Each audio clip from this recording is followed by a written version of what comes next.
Hello everyone, कैसे हैं आप सब। आई होप आप सब बहुत अच्छे हैं और बहुत अच्छे से अपनी तैयारी कर रहे हैं।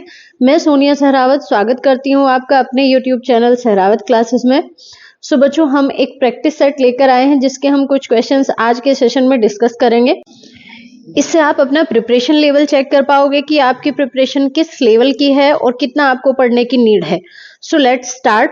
फर्स्ट क्वेश्चन है बच्चों हमारा, if Henle's loop were absent from mammalian nephron which of the following is to be expected.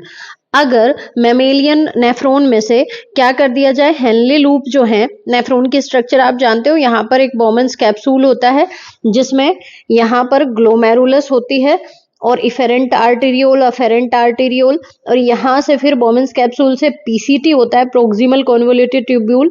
Then Henle loop होता है और उसके बाद डीसीटी होता है, डिस्टल कॉन्वोल्यूटेड ट्यूब्यूल।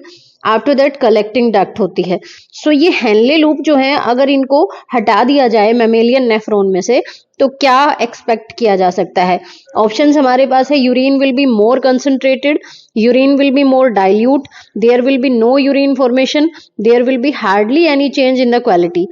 तो हमारा आंसर क्या हो जाएगा बच्चों, in the quality and quantity of urine formed. ये लास्ट ऑप्शन है। आंसर क्या हो जाएगा, the urine will be more dilute, urine जो होगा वो ज्यादा क्या होगा, डाइल्यूट हो जाएगा। बिकॉज हेनले लूप जो है वो रिलेटेड होते हैं वाटर एब्जॉर्प्शन से। सो वाटर एब्जॉर्ब नहीं हो पाएगा तो यूरिन जो होगा वो ज्यादा डाइल्यूट होगा। इनका मेन फंक्शन होता है उसको कंसंट्रेट करना, तो कंसंट्रेट नहीं हो पाएगा तो ज्यादा वाटर का लॉस होगा यूरिन में और वो ज्यादा डाइल्यूट होगा। नेक्स्ट क्वेश्चन है बच्चों, during prolonged fasting in what sequence are the following organic compounds used up by the body. अगर लंबे टाइम तक हम फास्टिंग करते हैं तो किस सीक्वेंस में ये ऑर्गेनिक कंपाउंड्स यूज करती है हमारी बॉडी। ऑप्शन हमारे पास क्या क्या है, first carbohydrates, next protein and lastly lipid, या फिर first protein next lipid and lastly carbohydrate. Next है first carbohydrate next fat and lastly protein, और उसके बाद है first fat next carbohydrate and lastly protein. तो आंसर हमारा क्या हो जाएगा बच्चों, first carbohydrate next lipids and first carbohydrate next fat and lastly protein. सबसे पहले हमारी बॉडी किसको यूज करती है, कार्बोहाइड्रेट को, उसके बाद फैट को, और सबसे लास्ट में अगर फैट भी नहीं होता है तब प्रोटीन को यूज करती है हमारी बॉडी। नेक्स्ट क्वेश्चन है बच्चों, what used to be described as Nissl granule in a nerve cell are now identified as. जो नर्व सेल होती है बच्चों, नर्व सेल की ये वाला पार्ट जो है ये सेल बॉडी है और उसके बाद ये एक्सोन है और ये नर्व एंडिंग्स हैं। सो यहाँ पर ये क्या है, और ये माइलिन शीथ है और यहाँ पर स्वान सेल्स हैं। ये सेल बॉडी वाला जो पार्ट है यहाँ ये न्यूक्लियस है और न्यूक्लियस के यहाँ साइटोप्लाज्म है। ये इस साइटोप्लाज्म में कुछ ग्रेन्यूल्स होते हैं जिनको निसल ग्रेन्यूल्स बोलते हैं। इन निसल ग्रेन्यूल्स का जो फंक्शन होता है बच्चों वो प्रोटीन सिंथेसिस होता है। तो प्रोटीन सिंथेसिस का काम किसी भी सेल में कौन करता है, किसी भी सेल में एंडोप्लाज्मिक रेटिकुलम करती है। So endoplasmic reticulum with ribosome, ribosome protein factory होती है।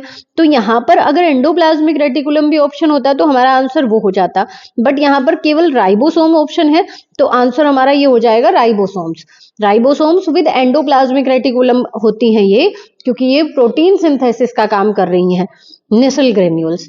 बाकी न्यूरॉन की स्ट्रक्चर के बारे में भी आप इतना तो जानते ही होंगे। ये वाली स्ट्रक्चर क्या होती है, डेंड्राइट्स होती हैं, ये सेल बॉडी या साइटोन होता है, ये न्यूक्लियस है, ये एक्सोन है और इसके ऊपर ये माइलिन शीथ है और यहाँ पर स्वान सेल्स होती हैं और ये नर्व एंडिंग्स हैं।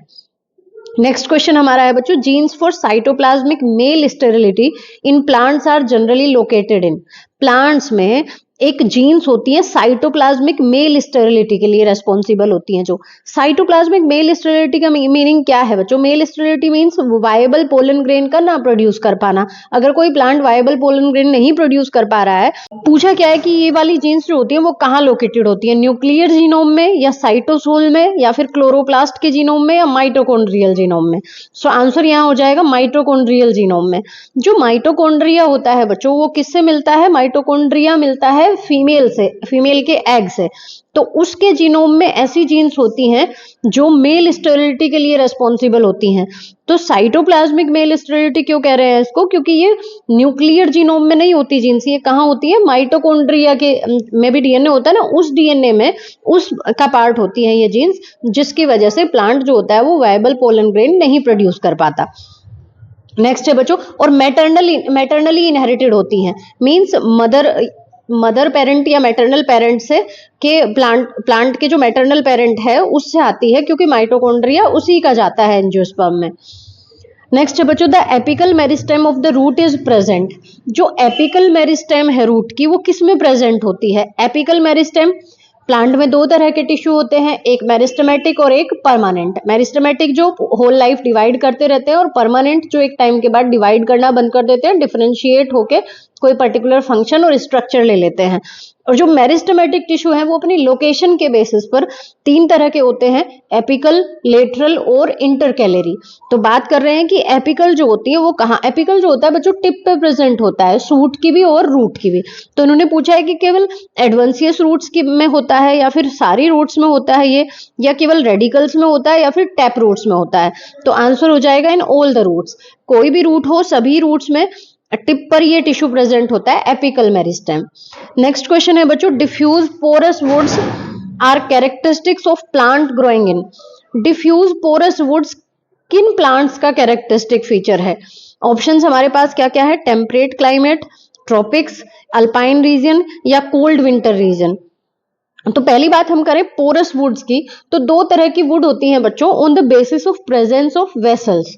वेसल्स के प्रेजेंस के बेसिस पर पोरस और नॉन पोरस दो तरह की वुड होती है। तो पोरस वुड जिसमें वेसल्स प्रेजेंट होती है, वेसल्स किसका पार्ट है? जाइलम का। वेसल्स, ट्रैकेट्स, जाइलम पैरेन्काइमा और जाइलम फाइबर्स, चार कंपोनेंट होते हैं ना जाइलम। सो जो पोरस वुड्स हैं वो किसमें होती हैं? पोरस होती है एंजियोस्पर्म में, और वो भी फिर दो टाइप की होती है, डिफ्यूज पोरस और ring porous. Ring porous wood किसको बोलते हैं? जिसमें रिंग फॉर्मेशन कैसे होता है? स्प्रिंग सीजन में तो क्या होता है, वहां पर ज्यादा लीव्स होती है, तो सैप को ट्रांसपोर्ट करने के लिए लार्ज वेसल्स होती हैं, बनती हैं स्प्रिंग में। और ऑटम में क्या होता है, लीव्स कम हो जाती है, सेप ट्रांसपोर्ट करने के लिए कम वेसल्स कम बनती हैं, मॉडरेट बनती हैं और इतनी लार्ज नहीं बनती। तो रिंग फॉर्मेशन होता है स्प्रिंग वुड का अलग और ऑटम वुड का अलग, तो वो रिंग पोरस वुड होती हैं। और डिफ्यूज पोरस वुड जो है वो किस में मिलती है? ट्रॉपिक्स में।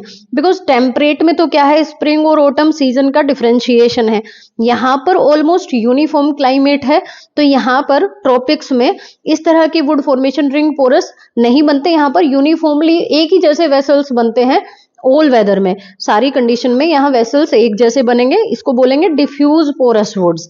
तो यहाँ रिंग फॉर्मेशन नहीं होता, टेम्परेट में रिंग फॉर्मेशन होता है। सो यहाँ पर ट्रॉपिक्स में मिलने वाले जो प्लांट हैं उनमें डिफ्यूज पोरस वुड्स मिलती हैं। नेक्स्ट क्वेश्चन है बच्चों, in which one of the following is nitrogen not a constituent. इनमें से किसका नाइट्रोजन कॉन्स्टिट्यूएंट नहीं है? इन्वर्टेज, पेप्सिन, इडियोब्लास्ट या फिर बैक्टीरियोक्लोरोफिल। तो आंसर हमारा यहाँ हो जाएगा इडियोब्लास्ट। इडियोब्लास्ट एक स्पेशलाइज्ड प्लांट सेल्स होती हैं जो डिफरेंट डिफरेंट थिंग्स जैसे कि वैक्स की फॉर्म में या कोई और सब्सटेंस जो है, रेजिन है, गम है, इनको स्टोर करती है, रिजर्व सब्सटेंसेस को स्टोर करके रखती है। सो इडियोब्लास्ट में नाइट्रोजन नहीं होती, बाकी इन सब में क्या है, नाइट्रोजन एक कॉन्स्टिट्यूएंट है इनका। नेक्स्ट क्वेश्चन है बच्चों, which one of the following is wrong in relation to photo respiration. Photo respiration के रिलेशन में क्या रॉन्ग है? ऑप्शंस है, it is a characteristics of C4 plants, it is a characteristics of C3 plants, it occurs in chloroplast, it occurs in daytime only. So answer हमारा क्या हो जाएगा बच्चों? it is a characteristics of C4 plant. ये रोंग हो जाएगा photo respiration के relation में। फोटो रेस्पिरेशन क्या है बच्चों? it is a metabolic process in plants. Plants में एक मेटाबॉलिक प्रोसेस होती है जिसमें आप जानते हो रुबिस्को एंजाइम जो होता है, Rubisco, ribulose 1,5 biphosphate, carboxylase, oxygenase, इसके दो नेचर होते हैं, ये कार्बोक्सिलेशन भी कर सकता है और ऑक्सीजनेशन भी कर सकता है। सो होता तो ये किसके लिए है? कार्बोक्सिलेशन के लिए। मींस कार्बन डाइऑक्साइड की रिएक्शन RuBP के साथ कराता है ये फोटोसिंथेसिस के प्रोसेस में, और RuBP का कार्बोक्सिलेशन करता है। बट अगर कभी कभी ये क्या करता है, कार्बन डाइऑक्साइड की कॉन्सेंट्रेशन अगर कम हो तो ये ऑक्सीजनेशन की प्रोसेस करवाता है, रुबिस्को ऑक्सीजनेशन की प्रोसेस करवा के एक प्रोडक्ट बनवाता है जिसको बोलते हैं फॉस्फोग्लाइकोलेट। फॉस्फोग्लाइकोलेट। सो फॉस्फोग्लाइकोलेट के बनने में ऑक्सीजन यूज हो रही है और कार्बन डाइऑक्साइड एलिमिनेट हो रही है। तो कार्बन डाइऑक्साइड का ये कार्बोक्सिलेशन या फिर एजिमिलेशन करने के बजाय इसमें क्या होता है, कार्बन डाइऑक्साइड निकलती है, तो it is a waste process for plants. और ये केवल किस में होती है, C3 प्लांट्स में होती है, C4 प्लांट्स में नहीं होती। क्वेश्चन है बच्चों हमारा, stomata of a plant open due to, options क्या क्या है, influx of hydrogen ion, influx of calcium ions, influx of potassium ions and influx of potassium ions. तो आंसर हमारा क्या हो जाएगा, इन्फ्लक्स ऑफ पोटेशियम आयंस।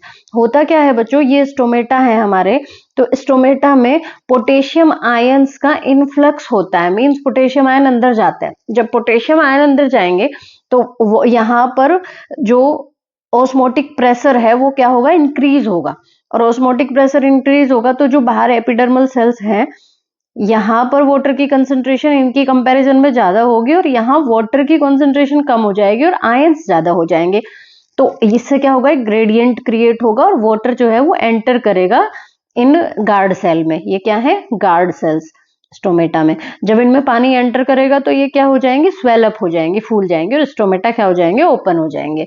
वैसे डिफरेंट थ्योरीज दी गई हैं स्टोमेटा के ओपनिंग और क्लोजिंग के बारे में, बट यहाँ पर इन्होंने आयंस के बारे में पूछा है तो पोटेशियम आयन अंदर जाते हैं जिसकी वजह से क्या होता है, ग्रेडियंट क्रिएट होता है और ऑस्मोटिक प्रेशर इंक्रीज होता है गार्ड सेल के अंदर और वो वाटर क्या कर लेती है, एब्जॉर्ब कर लेती है।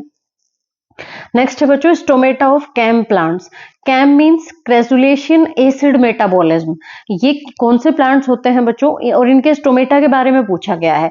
ऑप्शन है हमारे पास, open during the night and close during the day, second है नेवर ओपन, और थर्ड है आर ऑलवेज ओपन, और फोर्थ है open during the day and close at night. तो आंसर हमारा क्या हो जाएगा, open during the night and close during the day.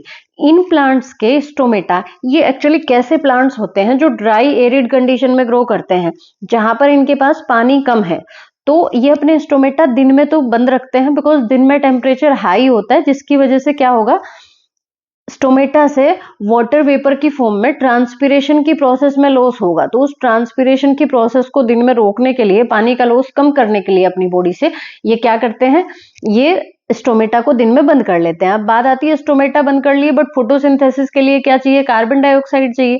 तो कार्बन डाइऑक्साइड को ये क्या कर लेते हैं, रात को स्टोमेटा खोलते हैं और रात को कार्बन डाइऑक्साइड लेके कोई एक intermediate product like malic acid ऐसे बना के छोड़ देते हैं और दिन में फिर उसको ब्रेक डाउन करके उससे कार्बन डाइऑक्साइड ले लेते हैं और उस कार्बन डाइऑक्साइड का यूज, बिकॉज फोटोसिंथेसिस तो दिन में ही होगा, सनलाइट की प्रेजेंस दिन में है, तो उस कार्बन डाइऑक्साइड का यूज डे टाइम में कर रहे हैं बट नाइट टाइम में उसको यूज ले रहे हैं स्टोमेटा के थ्रू खोलकर।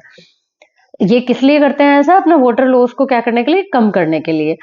नेक्स्ट क्वेश्चन है बच्चों, the major portion of the dry weight of plants comprises of, जो प्लांट्स हैं उनके ड्राई वेट का मेजर पोर्शन किसका बना होता है। ऑप्शंस हमारे पास, carbon, nitrogen and hydrogen, carbon, hydrogen and oxygen, nitrogen, phosphorus and potassium, calcium, magnesium and sulphur. Answer हो जाएगा बच्चों carbon, hydrogen and oxygen. COH कैसे भी करके याद रख लीजिए इसे, CHO या COH कैसे भी, कार्बन, हाइड्रोजन और ऑक्सीजन, CHO। यही मेजर एलिमेंट्स या मेजर कॉन्स्टिट्यूएंट्स होते हैं किसी भी प्लांट्स के ड्राई वेट के। नेक्स्ट है बच्चों, इन Drosophila the sex is determined by. Drosophila में, जिसके ऊपर बहुत सारे एक्सपेरिमेंट हुए हैं बच्चों जेनेटिक्स में भी, जो सेक्स है वो कैसे डिटरमाइंड होता है। ऑप्शंस है, ratio of pairs of X chromosome to the pairs of autosomes, या फिर whether the egg is fertilised और डेवलप पार्थिनोजेनेटिकली, या फिर the ratio of number of X chromosomes to the set of autosomes, और last है X and T chromosome. तो answer हमारा हो जाएगा the ratio of number of X chromosomes to the set of autosomes. यहाँ पर क्या होता है बच्चों, एक्स क्रोमोसोम्स और जो ऑटोसोम्स है उनके सेट का रेशियो के अकॉर्डिंग सेक्स डिटरमाइंड होता है, किसमें, ड्रोसोफिला में। यहाँ पर आपको बात याद रखनी है कि वहां वाई क्रोमोसोम जो होता है वो डिटरमाइन नहीं करता है सेक्स को, उस बल्कि रेशियो जो होता है ऑटोसोम्स का और एक्स क्रोमोसोम का वो डिटरमाइन करता है। नेक्स्ट क्वेश्चन है बच्चों, the Christmas disease is another name for. Christmas disease किसका अदर नेम है। तो ऑप्शंस है हमारे पास, Down syndrome, sleeping sickness, haemophilia B और हेपेटाइटिस बी। आंसर यहाँ हो जाएगा बच्चों हीमोफीलिया बी। हीमोफीलिया बी को ही क्या बोलते हैं, क्रिसमस डिसीज बोलते हैं। और ये वो, इसको क्रिसमस डिसीज इसलिए बोलते हैं क्योंकि क्रिसमस नाम से कोई पर्टिकुलर पर्सन था, पूरा नाम आपको याद रखने की जरूरत नहीं है, उसके नाम में क्रिसमस था इसलिए इसको क्रिसमस डिसीज बोलते हैं, जिसको पहली बार ये डिसीज देखी गई थी। एंड हीमोफीलिया आप लोग जानते हो कैसा डिसऑर्डर है, इसमें क्या होता है, ब्लड की क्लोटिंग नहीं होती है, क्लोटिंग फैक्टर के एब्सेंस होने की वजह से, और अगर कहीं कट या वाउंड हो जाता है तो नॉन स्टॉप ब्लीडिंग होती रहती है। नेक्स्ट है बच्चों, one of the parents of a cross has mutation in its mitochondria, in that cross that parent is taken as a male, during segregation of F2 progeny that mutation is found in, option है हमारे पास 1/3 of the progeny, none of the progenies, all of the progenies और 50% of the progeny. Question क्या कहता है बच्चों कि एक क्रॉस है और उसमें एक पेरेंट के माइटोकॉन्ड्रिया में म्यूटेशन हो गया, तो उस क्रॉस में वो पेरेंट जिसमें म्यूटेशन हुआ है माइटोकॉन्ड्रिया में वो मेल है, तो सेग्रीगेशन जो होगा, म्यूटेशन जो होता है वो डीएनए या जीन्स में होता है, और किस तरह के डीएनए जीन्स में हुआ है, माइटोकॉन्ड्रिया के। तो पूछा है कि जब F2 प्रोजेनी का सेग्रीगेशन होगा तो वो म्यूटेशन किन प्रोजेनी में जाएगा, बिकॉज वो पेरेंट बच्चों मेल है, तो मेल का हमें पता है कि माइटोकॉन्ड्रिया वाला जीन या डीएनए तो जाता ही नहीं है ऑफस्प्रिंग में, बिकॉज मेल का केवल क्या जाएगा, न्यूक्लियस वाला पार्ट जाएगा, वो डीएनए जाएगा। तो माइटोकॉन्ड्रिया केवल किसका जाता है, फीमेल का जाता है। तो अगर ये म्यूटेशन फीमेल में होता तो फिर चांसेस थे प्रोजेनी में भी म्यूटेशन आने के, बट ये मेल के माइटोकॉन्ड्रिया में है तो आंसर हो जाएगा none of the progeny. Next है बच्चों, when a fresh water protozoan possessing a contractile vacuole is placed in a glass containing marine water, the vacuole will, एक फ्रेश वाटर प्रोटोजोन जिसके पास कॉन्ट्रेक्टाइल वैक्यूल है उसको अगर ऐसे ग्लास में रखेंगे जिसमें मैराइन वाटर है तो वैक्यूल का क्या होगा। ऑप्शन है हमारे पास increase in number, disappear, increase in size और डिक्रीज इन साइज। तो आंसर हमारा हो जाएगा क्या बच्चों, डिसअपियर, बिकॉज जो फ्रेश वाटर प्रोटोजोन्स है उनके पास अगर कॉन्ट्रेक्टाइल वैक्यूल होती है तो इसका क्या फंक्शन होता है, ये एक्सेस वाटर को क्या करती है, स्टोर करके रखती है। तो फ्रेश वाटर प्रोटोजोन्स जो होते हैं उनको अगर मेराइन वाटर में रखेंगे तो मेराइन वाटर में सॉल्ट ज्यादा है और उनका जो वाटर कंसंट्रेशन है, वाटर उनके पास ज्यादा है बॉडी में, सेल में, तो वाटर क्या करेगी, ये लॉस करेगी, कंसंट्रेशन ग्रेडियंट होगा क्रिएट, और पानी की कंसंट्रेशन बॉडी के अंदर, सेल के अंदर ज्यादा है और बाहर सॉल्ट की कंसंट्रेशन ज्यादा है, तो पानी लॉस करेगी सेल, पानी लॉस करेगी तो जो कॉन्ट्रेक्टाइल वैक्यूल में एक्सेस वाटर है वो भी लॉस कर देगी, तो कॉन्ट्रेक्टाइल वैक्यूल क्या हो जाएगी, डिसअपियर हो जाएगी। नेक्स्ट है बच्चों, one of the following is very unique feature of the mammalian body, जो एक बहुत यूनिक फीचर क्या होता है मैमेलियन बॉडी का, तो ऑप्शंस हमारे पास क्या क्या है, होम्योथर्मी, presence of diaphragm, 4 chambered heart और रिबकेज। आंसर हमारा हो जाएगा बच्चों प्रेजेंस ऑफ डायाफ्राम। डायाफ्राम जो है वो यूनिक फीचर है मैमेलियन का, बिकॉज होम्योथर्मी, 4 चेम्बर्ड हार्ट और रिबकेज ये अदर क्लासेस के भी कैरेक्टरिस्टिक फीचर हैं। होम्योथर्मी और 4 चेम्बर्ड हार्ट तो एवीज मींस बर्ड में भी पाया जाता है, बट डायाफ्राम जो है वो केवल मैमेल्स का यूनिक फीचर है जो और किसी में नहीं होता। डायाफ्राम आप सब जानते हैं कि मस्कुलर स्ट्रक्चर होती है डोम शेप्ड, जो हमारी थोरेसिक कैविटी को एब्डोमिनल कैविटी से अलग करती है और ये लंग्स के कॉन्ट्रैक्शन और रिलैक्सेशन में हेल्प करती है। नेक्स्ट है बच्चों, केमिकली हॉर्मोन्स आर, हॉर्मोन्स जो है वो केमिकली क्या है। ऑप्शन है हमारे पास biogenic amines only, proteins, steroids और बायोजेनिक एमाइंस, प्रोटीन्स ओनली या स्टेरॉइड ओनली। तो आंसर हमारा हो जाएगा proteins, steroids and biogenic amines. कुछ भी हो सकते हैं, अलग अलग हॉर्मोन्स का अलग नेचर होता है, कोई पेप्टाइड या प्रोटीन नेचर के होते हैं, कुछ स्टेरॉइड्स होते हैं, कुछ बायोजेनिक एमाइंस होते हैं। नेक्स्ट है बच्चों, when carbon dioxide concentration in blood increases breathing becomes, जब कार्बन डाइऑक्साइड की कंसंट्रेशन ब्लड में इंक्रीज हो जाएगी तो ब्रीदिंग पर क्या इफेक्ट पड़ेगा। ऑप्शन ए है हमारे पास slower and slow, there is no effect on breathing, slow and deep, faster and deeper. तो आंसर हमारा क्या हो जाएगा बच्चों, faster and deeper, because carbon dioxide की कंसंट्रेशन अगर ब्लड में बढ़ती है तो हीमोग्लोबिन जो होता है वो बाइंड होता है ज्यादा किसके साथ, कार्बन डाइऑक्साइड के साथ। हीमोग्लोबिन की बाइंडिंग एफिनिटी ऑक्सीजन के साथ डिक्रीज हो जाती है, घट जाती है, तो उसको बैलेंस करने के लिए तेजी से फास्टर और डीपर ब्रीदिंग करेंगे ऑक्सीजन ज्यादा प्रोवाइड कराने के लिए। नेक्स्ट है बच्चों, which one of the following pairs is not correctly matched. Vitamin B12 pernicious anaemia, B6 loss of appetite, B1 beri और B2 पेलाग्रा। तो आंसर हमारा क्या हो जाएगा बच्चों, B2। ये करेक्टली मैच नहीं है, बाकी सब सही है, बिकॉज पेलाग्रा जो है वो विटामिन B3 से होता है, बाकी बेरी B1 से ही होता है, और B6 की कमी की वजह से लॉस ऑफ एपेटाइट होती है, भूख कम लगती है, और B12 की कमी से पर्नीसियस एनीमिया होता है। नेक्स्ट है बच्चों, uricotelism is found in, option है हमारे पास mammals and birds, fishes and fresh water protozoans, birds, reptiles and insects, frogs and toads. Answer हो जाएगा बच्चों बर्ड्स, रेप्टाइल्स एंड इंसेक्ट्स। जो एक्सक्रीशन होता है वो किन किन नाइट्रोजिनस सब्सटेंसेस या वेस्ट का होता है? यूरिक एसिड, अमोनिया और यूरिया। सो उसके बेसिस पर 3 टाइप के ऑर्गेनिज्म होते हैं और 3 तरह का एक्सक्रीशन होता है, अमोनोटेलिज्म, यूरिकोटेलिज्म और यूरियोटेलिज्म। सो यूरिकोटेलिज्म इन्होंने पूछा है, यानी यूरिक एसिड जिनका एक्सक्रेटरी वेस्ट होता है। तो बर्ड्स, रेप्टाइल्स और इंसेक्ट, इनमें क्या होता है? यूरिक एसिड होता है एक्सक्रेटरी वेस्ट। नेक्स्ट है बच्चों, duodenum has characteristic Brunner's gland which secret 2 hormones called.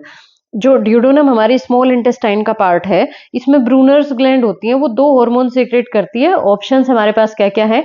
Kinase oestrogen, secretin और कोलेसिस्टोकाइनिन, प्रोलैक्टिन और पैराथार्मोन और एस्ट्रेडियोन और प्रोजेस्टेरोन। आंसर हो जाएगा बच्चों सिक्रेटिन एंड कोलेसिस्टोकाइनिन। ये 2 हार्मोन हमारी ब्रूनर्स ग्लैंड बनाती हैं और ये दोनों हार्मोन्स क्या काम करते हैं? जो गैल ब्लैडर है या पैंक्रिएटिक एंजाइम्स हैं, उनको गैल ब्लैडर से बाइल जूस सीक्रेट करने के लिए और पैंक्रिएटिक एंजाइम्स को सीक्रेट करने के लिए और गैस्ट्रिक एसिड्स को बनने के लिए स्टिमुलेट करते हैं ये दोनों हार्मोन। नेक्स्ट है बच्चों mast cells of connective tissue. ये थोड़ा सा मिसप्रिंटिंग है मे बी यहाँ पर पूछना क्या चाह रहे हैं कि कनेक्टिव टिश्यू का मास्ट के जो मास्ट सेल्स होती हैं वो क्या सीक्रेट करती हैं? फर्स्ट ऑप्शन है हमारे पास vasopressin and relaxin, second heparin and histamine, third heparin and calcitonin और लास्ट है सेरोटोनिन एंड मेलेनिन। तो आंसर हो जाएगा बच्चों हमारा heparin and histamine. Mast cells क्या होती हैं बच्चों? ये व्हाइट ब्लड सेल्स का ही टाइप है जो डैमेज्ड सेल्स में इकट्ठी हो जाती हैं और ये हिपैरिन और हिस्टामिन बनाती हैं। हिपैरिन क्या है बच्चों? एक एंटीकोगुलेंट है, मींस ब्लड की क्लोटिंग होने से रोकता है। और हिस्टामिन जो है वो एक न्यूरोट्रांसमीटर की तरह काम करता है। नेक्स्ट क्वेश्चन है बच्चों cancer cells are more easily damaged by radiation than normal cells because they are. जो कैंसर सेल्स होती हैं वो इजीली डैमेज हो जाती हैं रेडिएशन से। रेडिएशन थेरेपी जो की जाती है जिसमें रेडिएशन भेजे जाते हैं कैंसरस सेल्स को डैमेज करने के लिए, नॉर्मल सेल्स से जल्द ये इजीली डैमेज हो जाती हैं बिकॉज स्टार्व्ड ऑफ म्यूटेशन या फिर अंडरगोइंग रैपिड डिवीजन या डिफरेंट इन स्ट्रक्चर या फिर नॉन डिवाइडिंग। तो आंसर हमारा हो जाएगा बच्चों अंडरगोइंग रैपिड डिवीजन। बिकॉज जो कैंसर सेल्स होती हैं उनकी खास बात यही है कि जो ट्यूमर बनता है वो क्यों बनता है? बिकॉज सेल्स में अनकंट्रोल्ड डिवीजन होता है वहां, और सेल्स अनकंट्रोल्ड डिवीजन करती है और रैपिड डिवीजन करती हैं, लगातार तेजी से डिवाइड करती रहती है, नॉर्मल सेल्स से फास्ट डिवीजन करती हैं, वो इजीली डैमेज हो जाती है किससे? रेडिएशन से। नेक्स्ट क्वेश्चन है बच्चों certain characteristic demographic features of developing countries are. तो हमारा यहाँ ऑप्शंस है 4, उनमें से आंसर हो जाएगा ये फर्स्ट वाला ही, हाई फर्टिलिटी, लो और रैपिडली फॉलिंग मोर्टेलिटी रेट। जो डेवलपिंग कंट्रीज है वहां पर फर्टिलिटी हाई है, लो या रैपिडली फॉलिंग मोर्टेलिटी रेट है और रैपिड पॉपुलेशन ग्रोथ है and a very young age distribution. ये सारे फीचर्स हैं किसके? डेवलपिंग कंट्रीज के। नेक्स्ट है बच्चों ATPase enzyme needed for muscle contraction is located in. जो एटीपेज एंजाइम होता है एटीपी के लिए, हाइड्रोलाइसिस के लिए, वो मसल कॉन्ट्रैक्शन में कहाँ लोकेटेड होता है? तो एक्टिन और मायोसिन हमारी 2 प्रोटीन होती हैं, ये कहाँ पर होगा? मायोसिन में होगा। एक्टिन है थिन फिलामेंट और उस पर मायोसिन जो है वो यहाँ पर स्लाइडिंग फिलामेंट थ्योरी है जो कॉन्ट्रैक्शन को दिखाती है। मायोसिन का हेड यहाँ आकर क्रॉस ब्रिज बनाता है, तो यहाँ पर एटीपेज एंजाइम रहता है बच्चों। एक एक्टिन बाइंडिंग साइट होती है जहां से वो एक्टिन से बाइंड करता है और यहाँ पर एक एटीपेज एंजाइम वाली साइट होती है, यहाँ पर एटीपी का हाइड्रोलाइसिस होता है और एनर्जी रिलीज होती है इस क्रॉस ब्रिज के बनने के लिए, मसल कॉन्ट्रैक्शन होने के लिए, जो थिन फिलामेंट को फिर पुल करता है अंदर की तरफ, जिससे सार्कोमियर छोटे होते हैं और मसल कॉन्ट्रैक्शन होता है।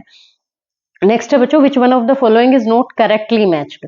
इनमें से कौन सा करेक्टली मैच्ड नहीं है? तो ऑप्शन है ग्लोजिना पाल्पेलिस स्लीपिंग सिकनेस कोज करती है, ये राइट हो जाएगा। क्यूलेक्स पिपियंस ये किसको स्प्रेड करता है? फिलेरियसिस का वेक्टर है ये। और एडीज इजिप्टी येलो फीवर का है। एंड नेक्स्ट है एनाफिलीज क्यूलीफेसियस, ये लीशमानियासिस का वेक्टर बताया है, बट लीशमानियासिस का वेक्टर जो होती है एक दूसरी फ्लाई होती है जिसको सैंड फ्लाई बोलते हैं या फ्लीबोटोमाइंस बोलते हैं। नेक्स्ट है बच्चों which one of the following pair is not correctly matched. फिर से नॉट करेक्टली मैच्ड बताना है। स्ट्रेप्टोमाइसिस एक एंटीबायोटिक बनाई जाती है इससे, स्ट्रेप्टोमाइसिस एक एंटीबायोटिक है। और नेक्स्ट है सिरेसिया ड्रग एडिक्शन, यहाँ पर ऑप्शन यही करेक्ट हो जाएगा बच्चों, सिरेसिया ड्रग एडिक्शन से रिलेटेड नहीं है। सिरेसिया एक बैक्टीरिया है ग्राम नेगेटिव, और ये क्या करता है, ये यूरिनरी और रेस्पिरेटरी ट्रैक्ट से रिलेटेड इन्फेक्शन करता है। नेक्स्ट है स्पाइरुलिना, सिंगल सेल प्रोटीन है। स्पाइरुलिना एक साइनोबैक्टीरिया है बच्चों, ब्लू ग्रीन एल्गी है, और बहुत अच्छी सोर्स है किसकी, प्रोटीन की, और इसीलिए ह्यूमन और एनिमल्स दोनों कंज्यूम करते हैं प्रोटीन की अच्छी सोर्स के फॉर्म में इसको। नेक्स्ट है बच्चों राइजोबियम, इसका यूज भी एज अ बायो फर्टिलाइजर किया जाता है, बिकॉज राइजोबियम जो है वो एक सिम्बायोटिक बैक्टीरिया है लेग्यूमिनस प्लांट्स की रूट्स में, रूट नोड्यूल्स में ये बैक्टीरिया होते हैं और क्या करते हैं, नाइट्रोजन फिक्सेशन करते हैं, तो एज ए बायो फर्टिलाइजर इनका यूज किया जा सकता है। नेक्स्ट क्वेश्चन है बच्चों, अ मेजर कंपोनेंट ऑफ गोबर गैसेज, अमोनिया, मीथेन, इथेन और ब्यूटेन। बहुत आसान सा क्वेश्चन हमारा, मीथेन हो जाएगा आंसर। गोबर गैस का मेजर कंपोनेंट क्या होता है, मीथेन गैस होती है। नेक्स्ट है बच्चों, a free living nitrogen fixing cyanobacterium which can also form symbiotic association with the water fern Azolla. Options हमारे पास क्या क्या है, टोलिपोथ्रिक्स, क्लोरेला, नोस्टोक और एनाबिना। यहाँ आंसर हो जाएगा बच्चों एनाबिना।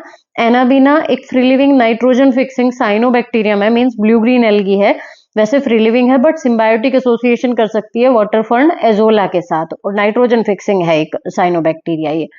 नेक्स्ट है बच्चों, in the ABO system of blood group, अगर दोनों एंटीजन प्रेजेंट है बट नो एंटीबॉडी, तो ब्लड ग्रुप कौन सा हो जाएगा, बी, ओ, ए बी या फिर ए, तो यहाँ आंसर हो जाएगा हमारा ए बी। अगर दोनों एंटीजन प्रेजेंट है और एंटीबॉडी कोई नहीं है तो ए बी, और ओ के लिए क्या होता है, अगर कोई एंटीजन नहीं है और दोनों एंटीबॉडी है तो ओ, और ए एंटीजन है और बी एंटीबॉडी है तो ए, और बी एंटीजन है और कोई एंटीबॉडी, सॉरी ए एंटीबॉडी है तो फिर बी ब्लड ग्रुप हो जाता।